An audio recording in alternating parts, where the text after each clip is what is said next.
O STF sempre foi conhecido por sua morosidade. Processos complexos, recheados de provas e investigações minuciosas, costumam levar anos para serem analisados. Centenas, às vezes milhares de dias, até que se chegue a uma decisão. Mas algo muito estranho acontece quando o nome envolvido é Jair Bolsonaro. De repente, a burocracia some, os prazos desaparecem e os ministros entram em uma espécie de modo turbo para condená-lo o mais rápido possível. Você está prestes a presenciar uma discrepância tão absurda que chega a ser inacreditável. Enquanto a média de tempo para o STF sequer aceitar uma denúncia é de 617 dias. Isso mesmo, quase 2 anos. No caso de Bolsonaro, essa denúncia foi aceita em apenas 37 dias. Sim, 37 dias. Uma velocidade jamais vista antes. Um verdadeiro julgamento relâmpago, que mais parece um espetáculo armado do que um processo legítimo. Mas por que essa pressa? O que está acontecendo nos bastidores do Supremo? Existe um plano em curso para destruir Bolsonaro antes de 2026? E não pense que essa aceleração inédita no julgamento de Bolsonaro é apenas um detalhe técnico ou uma mera coincidência. Não. O que estamos presenciando é a maior demonstração de dois pesos e duas medidas da história recente do Brasil. Prepare-se, porque eu vou te mostrar provas incontestáveis dessa manipulação descarada. Vamos fazer uma análise detalhada de casos icônicos, como o Mensalão, o escândalo de Collor, o Malufgate e a Lava Jato. Você verá com seus próprios olhos que, quando se trata de políticos de esquerda, os processos se arrastam por anos e anos, ganhando tempo até que prescrevam ou sejam abafados por manobras jurídicas. Mas quando o alvo é Jair Bolsonaro, o sistema se transforma em uma máquina de execução sumária, com uma pressa descomunal para condená-lo. Agora eu te pergunto, isso é justiça ou uma perseguição política escancarada? Será que estamos vendo um ataque coordenado, disfarçado de julgamento legítimo? Vamos então para o primeiro caso que escancara essa discrepância absurda: o Mensalão. Esse foi, sem dúvida, um dos maiores escândalos de corrupção da história do Brasil, envolvendo figuras poderosas do PT e um esquema milionário para a compra de votos no Congresso. Mas sabe quanto tempo demorou para o STF sequer aceitar a denúncia? Acredite se quiser. A denúncia foi apresentada em 30 de março de 2006, mas apenas em agosto de 2007, 17 meses depois, o Supremo decidiu recebê-la. Agora compare isso com o caso de Bolsonaro. 37 dias. Isso mesmo, em pouco mais de um mês, a denúncia foi aceita e o julgamento já está em curso. Isso é o que chamam de justiça célere? Não. Isso é um tribunal de exceção. E a diferença não para por aí. O julgamento final do Mensalão só aconteceu em 2012, ou seja, 6 anos e 8 meses depois da denúncia ser oferecida. Nesse meio tempo, os envolvidos continuaram exercendo suas funções políticas, tiveram acesso a todos os recursos possíveis e, em muitos casos, conseguiram até mesmo amenizar suas penas. Mas e Bolsonaro? O plano é muito claro: condenação expressa antes de 2026. O que fica evidente é que esse julgamento acelerado não é sobre justiça, é sobre impedir que Bolsonaro tenha qualquer chance de disputar as próximas eleições. Se você achou isso revoltante, espere até ouvir sobre o caso de Fernando Collor. O ex-presidente foi acusado de corrupção no âmbito da Lava Jato, um escândalo gigantesco que revelou um esquema de desvio de bilhões de reais envolvendo a Petrobras e outras estatais. Mas o que aconteceu com ele? A denúncia contra Collor foi apresentada em agosto de 2015. No entanto, o STF levou 2 anos para aceitá-la. Isso mesmo. Só em agosto de 2017, o Supremo decidiu receber a acusação formalmente. Agora compare com Bolsonaro: 37 dias, nem 2 meses.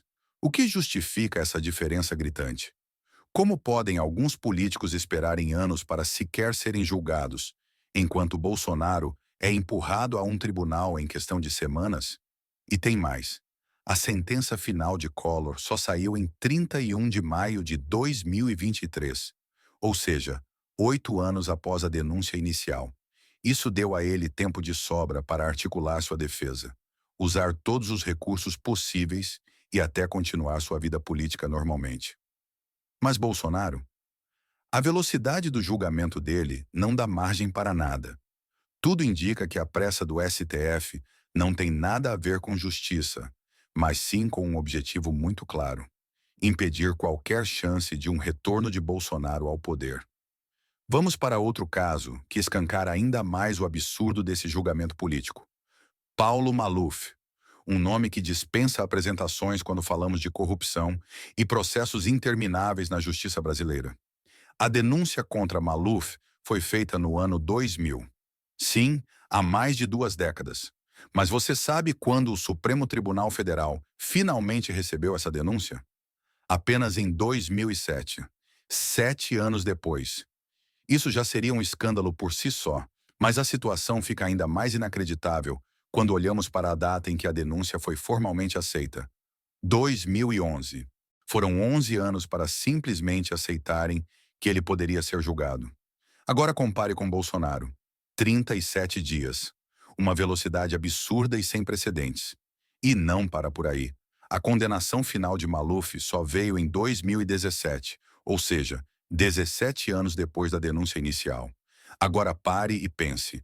Um caso de corrupção gigantesco, com milhões e milhões desviados, demorou quase 2 décadas para ser finalizado. Já Bolsonaro, que nem sequer está envolvido em esquemas de corrupção comprovados, será julgado e possivelmente condenado em poucos meses. Como isso é possível?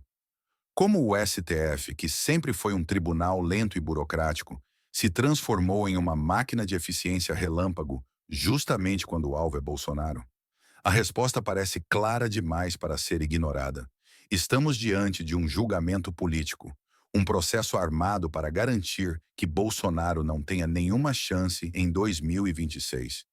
E agora vem um dos casos mais gritantes de proteção judicial e favorecimento escancarado. Gleisi Hoffmann, uma das figuras mais influentes do PT, foi acusada de receber mais de R$ 1 milhão desviados da Petrobras para sua campanha eleitoral em 2010. Estamos falando de um escândalo de corrupção diretamente ligado ao maior esquema de desvio de dinheiro da história do Brasil, a Lava Jato. E o que aconteceu? A denúncia foi oferecida em maio de 2016. Você acha que o STF agiu com a mesma velocidade que está usando contra Bolsonaro? Claro que não. O STF levou 4 meses só para aceitar a denúncia, mas isso ainda é pouco perto do que veio a seguir. A decisão final, pasmem, só saiu em junho de 2018, ou seja, 2 anos depois. E sabe qual foi o resultado? A absolvição. Isso mesmo. Apesar das provas, dos indícios, de todo o histórico de corrupção do partido, o STF decidiu que Gleisi era inocente e encerrou o caso sem maiores questionamentos. E agora compare com Bolsonaro. Um caso extremamente mais complexo, que envolve diversas testemunhas, perícias, documentos sigilosos e um contexto político explosivo, está sendo tratado como prioridade máxima. Mas não para garantir justiça, e sim para garantir que Bolsonaro seja eliminado do jogo político antes de 2026. O padrão já está escancarado. Quando o réu é de esquerda, o processo se arrasta, se perde na burocracia e termina em absolvição. Quando o alvo é Bolsonaro, o STF vira uma máquina de destruição política, atropelando qualquer princípio de imparcialidade. Esse julgamento não é só um ataque a Bolsonaro. É um ataque direto à democracia e à liberdade do povo brasileiro de escolher seu próprio líder. Agora você pode estar pensando: mas isso pode ser coincidência, um caso isolado. Não é. O próprio ministro Luiz Roberto Barroso, um dos nomes mais influentes do STF, fez um levantamento que confirma, sem sombra de dúvida, o que estamos dizendo aqui. Segundo os próprios dados do Supremo Tribunal Federal, a média para que uma denúncia seja recebida pela Corte é de 617 dias, ou seja, quase 2 anos apenas para que um processo tenha seu início oficial. Mas quando o assunto é Jair Bolsonaro, essa regra simplesmente desaparece. No caso do ex-presidente, um caso de altíssima complexidade, repleto de nuances jurídicas, envolvendo múltiplos réus, com elementos que demandariam investigações minuciosas e perícias detalhadas, o STF decidiu que não pode esperar. De repente, todo o peso burocrático que sempre caracterizou o tribunal foi substituído por uma agilidade digna de um sistema de justiça sumária. Bolsonaro está sendo levado a julgamento em questão de meses. Isso não tem nada a ver com justiça. Isso tem a ver com um objetivo muito mais sinistro: impedir Bolsonaro de disputar as eleições de 2026.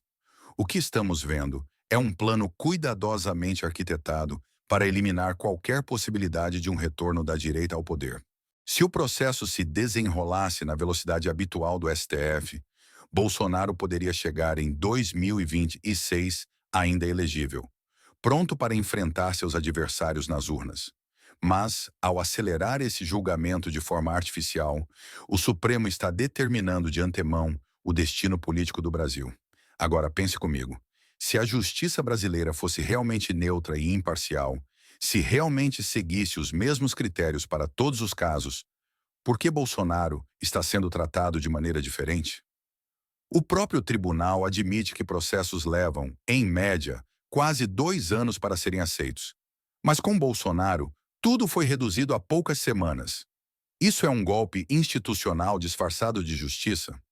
O que estamos testemunhando é uma reedição dos piores capítulos da história política brasileira, onde o judiciário se transforma em um instrumento de perseguição. E esse é o ponto que muitos ainda não perceberam. Isso não é só sobre Bolsonaro, isso é sobre todos nós. Se o STF pode agir dessa maneira contra um ex-presidente que teve mais de 58 milhões de votos, o que impede que eles façam o mesmo contra qualquer um que se oponha ao sistema? Estamos diante de um momento decisivo para o futuro do Brasil. Se aceitarmos essa perseguição política travestida de julgamento, estaremos assinando nossa própria sentença de submissão a um judiciário aparelhado e seletivo. Nós estamos presenciando um escândalo sem precedentes na história do Brasil. O que o STF está fazendo não é apenas uma aberração jurídica, mas uma ameaça direta à democracia. Quando um tribunal que deveria garantir a justiça e o equilíbrio institucional passa a atuar como um instrumento de perseguição política, significa que o Brasil entrou em uma zona perigosa, onde as leis são aplicadas seletivamente, dependendo de quem está no banco dos réus. E a pergunta que não quer calar é: por que essa pressa? Qual é a verdadeira razão para essa aceleração inacreditável? Será que é o medo da volta de Bolsonaro? Será que o STF teme que, se ele disputar as eleições de 2026, a vontade popular prevaleça e ele retorne ao poder? O que justifica essa mudança súbita de ritmo, essa necessidade de julgar e condenar em tempo recorde? Quem está pressionando por essa celeridade nunca antes vista? E mais, se essa estratégia for bem-sucedida, quem será o próximo? Porque acredite, se permitirmos que a justiça seja usada como arma contra adversários políticos, isso se tornará um padrão. Hoje é Bolsonaro. Amanhã pode ser qualquer outro líder que se oponha ao sistema. E no futuro pode ser qualquer cidadão que se atreva a questionar aqueles que detêm o poder. Estamos diante de um ponto de inflexão histórico. O Brasil precisa decidir agora se aceita essa perseguição como algo normal ou se reage antes que seja tarde demais. O STF está reescrevendo as regras do jogo político, não por meio do voto, não por meio da democracia, mas sim pelo uso de uma justiça seletiva, que acelera ou desacelera conforme a conveniência dos poderosos. Isso não é um julgamento. Isso é um teatro cuidadosamente encenado, onde o final já foi escrito antes mesmo do primeiro ato. E você, o que acha disso? O Brasil está vivendo um momento de perseguição política disfarçada de justiça? Será que essa farsa jurídica vai enganar a população? Deixe sua opinião nos comentários. Vamos debater, porque o futuro do país está sendo decidido agora, diante dos nossos olhos.